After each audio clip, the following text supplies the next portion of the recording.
creepy urban legends from around the world.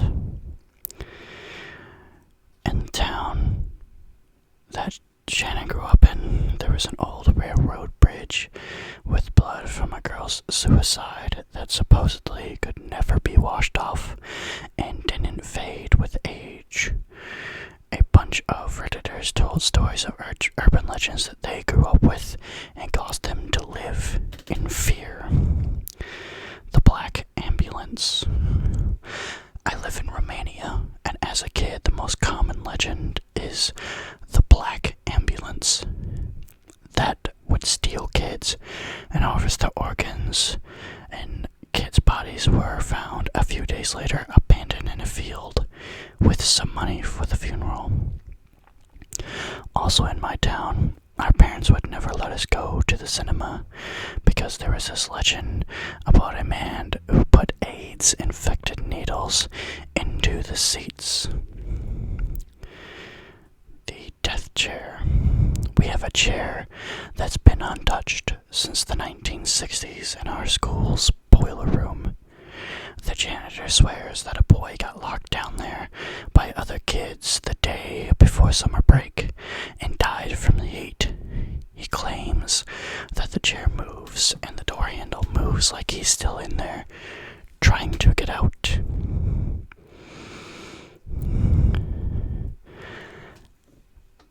The Meghan is a legend about a lady going around door to door selling Karopak, a type of cracker, and if you refuse to buy any, she releases a vengeful ghost into your house.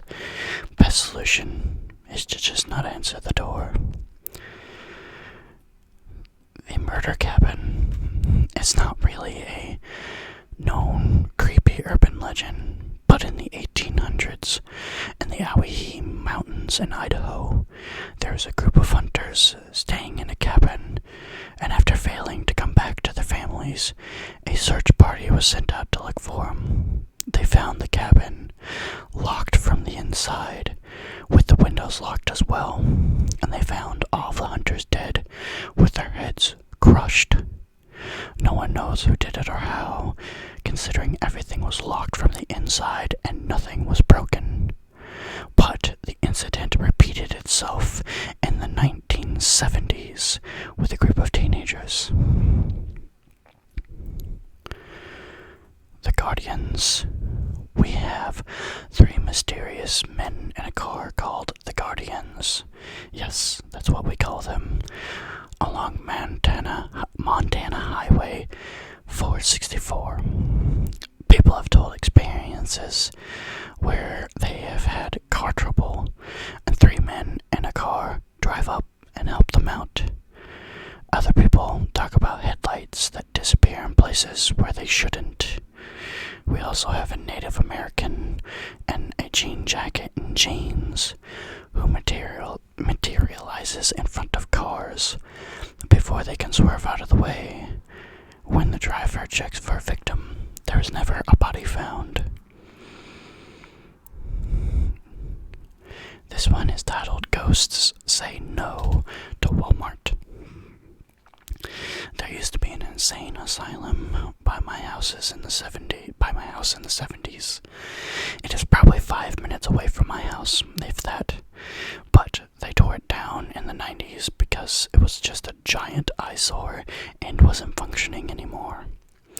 It had a very dark history of grossly mistreating patients. There's a cemetery on the property with hundreds of unnamed patients that died there.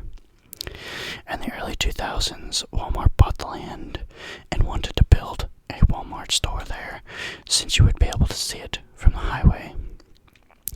They excavated and such, and really Walmart, and such the day before they were set to start construction, a massive landslide happened in the middle of the night and blocked the highway for days.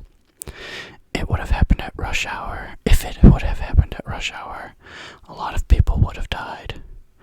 Ultimately, it was deemed unsafe territory to build on, so it remains empty, except for all the bike trails through the area. But no one ever rides sites during night. I guess the people who died there didn't want to be chilling underneath Walmart's aisle 10. This one's titled Look Up. It is a university urban legend here in the Philippines. There was a female college student that went to the female's restroom. In a cuticle, she could hear a female voice. The voice is saying some Latin. I can't remember the exact words. Obviously, the female student was frightened and hurried back to her classroom. She then asked the meaning of the word that she had heard, and the professor said it means look up. Look up. Nope. Like man, I'm just trying to do my business and get out of here. Like I don't need your creepiness with your look up. Nope. No. The caller. I have to roughly translate this from Arabic into English, which is not my first language, so please bear with me, which they actually do pretty well. We call it the caller. It is told that in the middle of the night, it calls your name and forces you to follow its voice until you reach a body of water, which then pulls you under, forcing water into every single hole in your body, no matter how small, and then of course, drowning you. However, I think this was just made up, so kids, don't go to swim at night. The Black Horse. Not my current area, but one of my primary schools I went to had a few trees in the back corner of the field with a mountain of dirt. There were rumors that it was haunted with horses. Of all things, lol. There was one black horse, however, that was considered to be evil. If you sat under the trees and closed your eyes, you could hear the horses. It wasn't until I was older that I found out the school was built on an old racing ground, and it closed down after one of the jockeys poisoned a competitor's black horse. Joey the Clown. Nearby is a disused Victorian railway that has been transformed into a 20-ish mile path for people to walk, jog, cycle, etc., and links different parts of the city, just as a rail line would have. Before it was disused and didn't have a tarmac or anything, it was just mud and grass. There were no gates in the side doors of the tunnel. The tunnels are really dark, and we used to hang in there when we were kids. We became aware of the urban legend Joey the Clown, who was a lunatic who ran away from the circus, kidnapped a baby, and hung it by its feet upside down from one of the pipes above the tunnel, right into the path of an oncoming locomotive, which he also then jumped in front of. Rumor still persists that people have seen Joey's ghost in the tunnels, and that if you were brave enough to go into the tunnel at night, you could hear him laugh and a baby cry and the sound of a locomotive. My mother uses this to her advantage when I was a kid by telling my sisters and I that Joey the Clown preys on children who wear odd socks or refuse to wear clean underwear. So, of course, we'd all be wearing matching socks and make sure that we had pristine underwear anytime we ventured down to the old railway. Black Shucks. A big, black, ghostly, demonic dog with glowing red eyes that are supposed to be the omens of death. They generally appear on roads at night. There are apparently a few around town, and some drag chains. Also, one is actually a bear, but I have no idea why we have a ghostly bear, because we don't even have normal bears. The Flathead Lake Monster. The Flathead Lake in western Montana is the largest body of fresh water this side of the Great Lakes. 18 miles wide, 26 miles long, and 400 plus feet deep. have seen the flat-headed lake monster breach the surface, looking like the back of a serpent-like creature. My theory is that there is a monstrous 25-foot-long sturgeon hiding down there, but who knows? The stain. There is a colonel who founded the town a couple hours south of my hometown in the 1700s.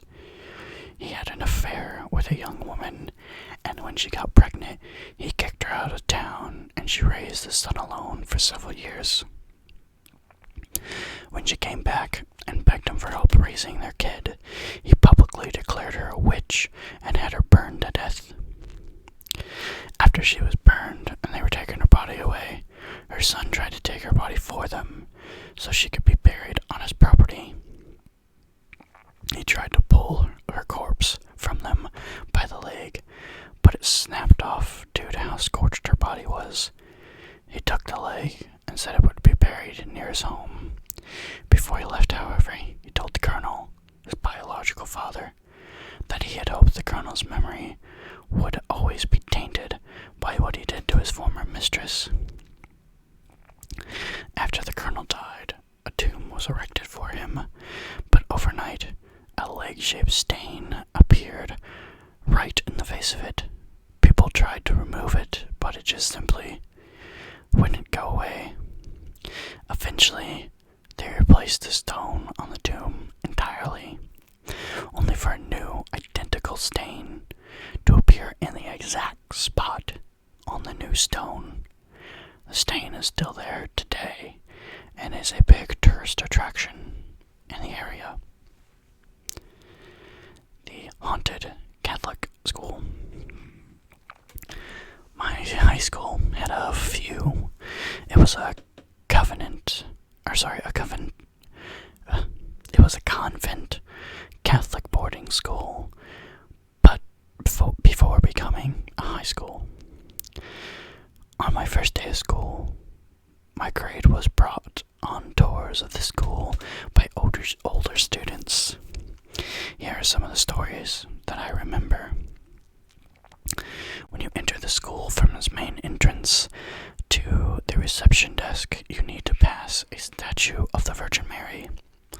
Behind the statue is a rope. It was said that one of the nuns committed suicide with that exact rope. Outside the front of the school, there was a well and fountain that was no longer in use. The well was barred up and impossible to see. It was impossible to see what was down there. It was said that a girl who fell down the well and the nuns had no way of getting her out. Since she died, the well had been sealed shut. The teachers' offices, which students were prohibited from entering unless giving permission, were on the top floor of the school. It was said that you could see/hear the ghosts of nuns who used to live there. That space used to be where the nuns slept. Another story from a place where I worked at. Prior to becoming a store, it was a garage. The owner of the garage committed suicide on the property. Many people on different occasions have mentioned to seeing or hearing his ghost in the basement. The mysterious Seattle soda can vending machine. Terrifying. There is a vending machine in Seattle that is filled with very rare and valuable soda cans, many of which are out of production. Nobody knows who stocks the vending machine, and the one time it needed repairs, nobody saw who took it and then returned it after it was repaired. That's actually pretty cool.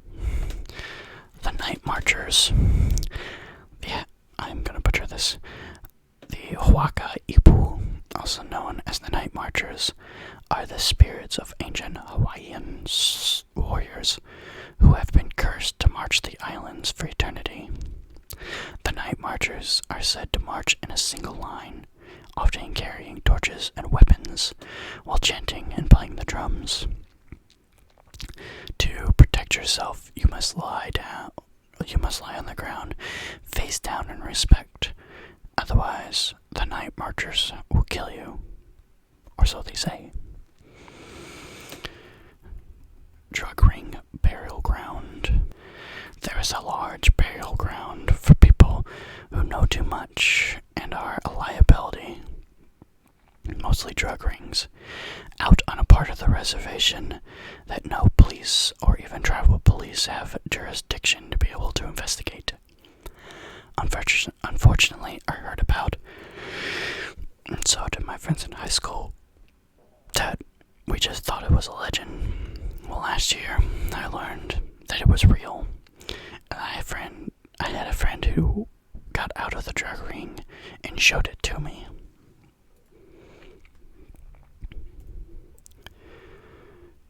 Skinwalkers. I grew up in southern Utah, near the Four Corners. In other words, Skinwalker country.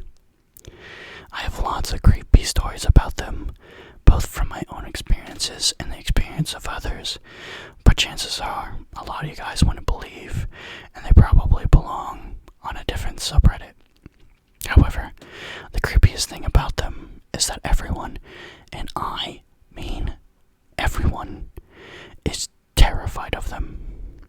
Most of the people in my town are farmers, and overall pretty pragmatic people who aren't quick to believe or make up ghost stories. Yet, whenever I would ask an adult, what are skinwalkers growing up, the answer I would always get was a very, very serious, we do not talk about skinwalkers. Whether you believe in them or not, you have to admit that the ubiquity of that attitude in my hometown is extremely weird. To have everyone simultaneously fear and hate them.